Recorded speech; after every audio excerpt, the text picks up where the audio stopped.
दिल्ली में हुई हिंसा के बाद केंद्रीय गृह मंत्रालय बेहद सख्त हो गया है। गृह मंत्रालय ने दिल्ली पुलिस को आदेश दिए हैं कि जिन किसानों के इशारों पर हिंसा हुई, जिनके खिलाफ मामले दर्ज हुए हैं, उनके लिए लुकआउट नोटिस जारी किए जाएं। गृह मंत्रालय के आदेश के बाद दिल्ली पुलिस हरकत में आ गई है। तो हिंसा के बाद किसान नेताओं के लुकआउट नोटिस जारी किए जा रहे हैं। दिल्ली पुलिस कार्रवाई शुरू कर रही है।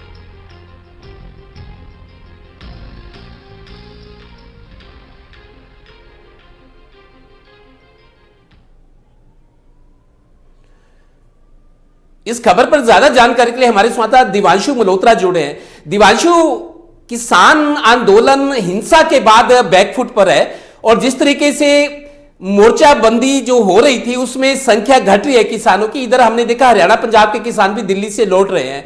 अब केंद्रीय गृह मंत्रालय एक्शन में आ गया और दिल्ली पुलिस को किसानों के लुकआउट नोटिस जारी करने के आदेश दिए गए हैं। दिवांशु,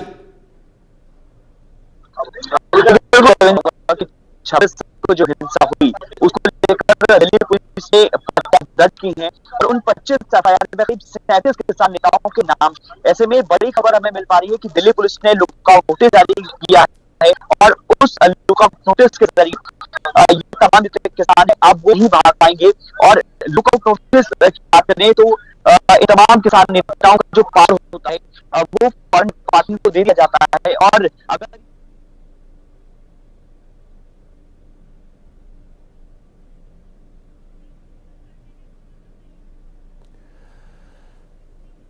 तो दिल्ली में हिंसा के बाद केंद्रीय गृह मंत्रालय बेहद सख्त हो गया है। गृह मंत्रालय ने दिल्ली पुलिस को आदेश दिया है कि जो किसान हिंसा में इन्वॉल्व पाए गए, जिनके खिलाफ मामले दर्ज हुए हैं, उनके लिए लुकआउट नोटिस जारी किया जाए। तो दिल्ली पुलिस ने केंद्रीय गृह मंत्रालय के आदेश पर किसान नेताओं के लुकआउट नोटिस जारी करने की कार्रवाई शुरू कर दी है।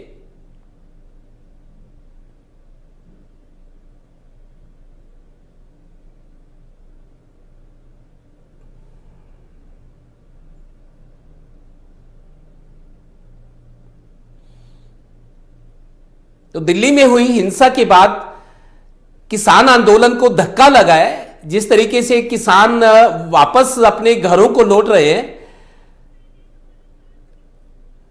इस खबर पर ज्यादा जानकारी के लिए हमारे साथ दिवांशु मल्होत्रा जुड़ गए हैं। दिवांशु, गृह मंत्रालय के आदेश पर दिल्ली पुलिस भी एक्शन में आ गई और किसान नेताओं के लुकआउट नोटिस जारी करने की कार्रवाई शुरू कर दी गई है। दिवांशु, बिल्कुल आपको बताना चाहूंगा देवेंद्र जी की दिल्ली पुलिस ने हिंसा को लेकर 25 एफआईआर दर्ज की हैं और उन 25 एफआईआर में 37 किसान नेताओं के नाम शामिल हैं। ऐसे में दिल्ली पुलिस की बड़ी कार्रवाई देखने को मिल रही है। दिल्ली पुलिस ने सभी किसान नेताओं के खिलाफ जो है वो लुकआउट नोटिस जारी किए हैं और उस लुकआउट नोटिस जारी होने के बाद अब ये तमाम जो किसान नेता हैं वो विदेश नहीं भाग सकते। इनको बाकायदा दिल्ली पुलिस से परमिशन लेनी होगी और ठोस सबूत बताना होगा कि हम इस वजह से जो है विदेश जा रहे हैं। ऐसे में लुकआउट नोटिस जारी करने का मकसद यही होता है कि जो आरोपी है वो विदेश ना भाग सके और जब भी पुलिस को जरूरत पड़े उसकी तो वो उनको बुला सके और इन्वेस्टिगेशन ज्वाइन करा सके। और हम कह सकते हैं कि लुकआउट नोटिस जारी होना वाकई में हम कह सकते हैं कि बहुत बड़ी दिल्ली पुलिस की कार्रवाई है। जी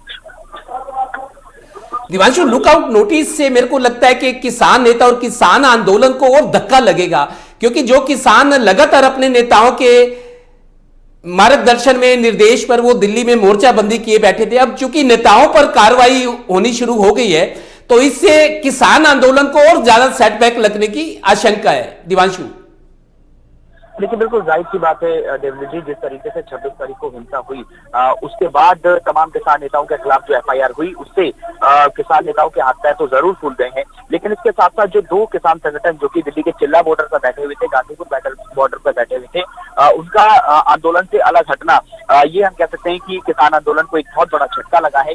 लेकिन आगे की रणनीति किस तरह से किसान नेताओं द्वारा बनाई जाती है, लेकिन इतना साफ है कि 1 तारीख को जो सरकार पर प्रेशर बनाने के लिए इन किसान नेताओं की तरफ से कहा गया था कि हम पार्लियामेंट तक पैदल मार्च करेंगे, उस पैदल मार्च को जो है स्थगित कर दिया गया है। तो इसी बात से अंदाजा लगाया जा सकता है कि एफआईआर होने के बाद, दिल्ली पुलिस की कार्रवाई होने के बाद अब तमाम किसान नेताओं के हाथ पर फूल गए हैं और देखना ये होगा कि अब आगे की रणनीति किसान नेताओं की क्या रहती है।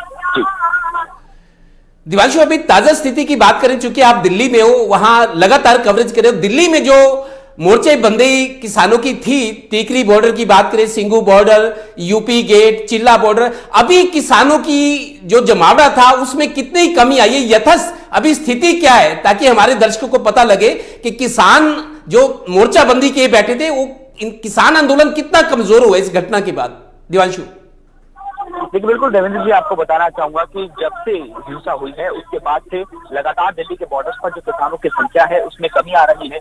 मैं सुबह से सिंगू बॉर्डर पर मौजूद हूँ और यहाँ पर मैं खुद देख पा रहा हूँ कि जो किसानों की संख्या होती थी उसमें काफी ज्यादा कमी आई है। उसके साथ साथ जो किसानों के चेहरे हैं, जो खासकर युवा किसान यहाँ पर मुझे देखने को मिल रहे हैं, उनके चेहरे उतरे उतरे से नजर आ रहे हैं, क्योंकि उनको इस बात का डर है कि दिल्ली पुलिस जो है उनके खिलाफ भी कार्रवाई कर सकती है।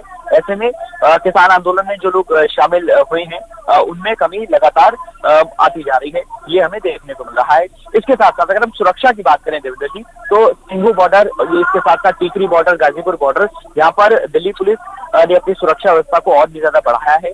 दिल्ली पुलिस के जवानों की संख्या बढ़ाई गई है। इसके साथ साथ अतिरिक्त जो पैरामिलिट्री फोर्सेज हैं उनकी भी संख्या यहाँ पर बढ़ाई गई है। तो कुल मिला के दिल्ली पुलिस अब बिल्कुल नहीं चाहती कि जो तस्वीर हमने 26 जनवरी को देखी वो दोबारा हमें देखने को मिले। ऐसे में सुरक्षा व्यवस्था को और बेहतर किया गया है। जी